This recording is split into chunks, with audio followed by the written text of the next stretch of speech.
আলফাৰ প্ৰতি যুৱ প্ৰজন্ম পুনৰ আকৰ্ষিত হৈছে, সেই বিষয়টো চৰ্চা হৈছে। এই বিষয়টোক লৈ আপুনি কিবা মত পোষণ কৰিব বিচাৰে নেকি? অহা বছৰ মই যাম, এবছৰমান থাকিম, তাৰপিছত গোটেইসোপাক লৈ ঘূৰি গুচি আহিম। চ' আইডিঅ'লজি চেঞ্জ হ'ব লাগে। আলফা এতিয়া আলফাৰ লগত মই বহুত দিনৰ পৰা জড়িত, মোৰ বহুত কাজিয়াও গৈছে, কিবা গৈছে, বহুত ভালো। পৰেজে মোক ফোনো কৰে কেতিয়াবা মাজে মাজে, মোৰ যেতিয়া প্ৰব্লেম হয় কিবা হয় পৰেজে মোক ফোন কৰে, কিন্তু মোক কৰে, গৰিমাক কৰে। চ' ইটছ নট লাইক দেট।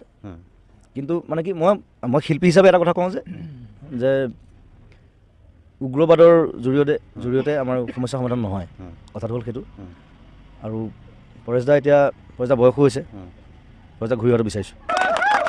আৰু কি আহ্বান জনাব জুবিন দা পৰেশ বৰুৱাৰ প্ৰতি, যিহেতুকে এটা সংকটৰ আমি কথা পাতি আমাৰ মাজেৰে বহুত বস্তু সমাধান কৰিব পাৰোঁ আচলতে। চ' পৰেশদা যদি ভাবে তেনেকৈ, মই ককাইদেউ বুলি কওঁ, ককাইদেউ এনেকৈ মাতো।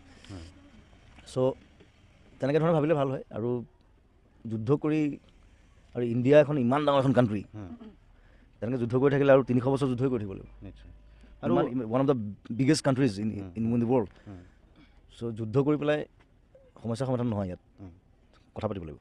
আৰু যিটো ছভাৰেইণ্টিৰ যিটো প্ৰসংগ বা স্বাধীন অসমৰ যিটো প্ৰসংগ বা সাৰ্বভৌমত্ব বিচাৰিছে আলফাই, এই বিষয়টোক লৈ যিহেতুকে ভাৰত ৰাষ্ট্ৰৰ লগত সেই বিষয়টোতে সদায় এটা ক্লেছ হয়, আৰু আলফাৰ লগত আলোচনাত এই বিষয়টোৱে প্ৰভাৱ পেলায়।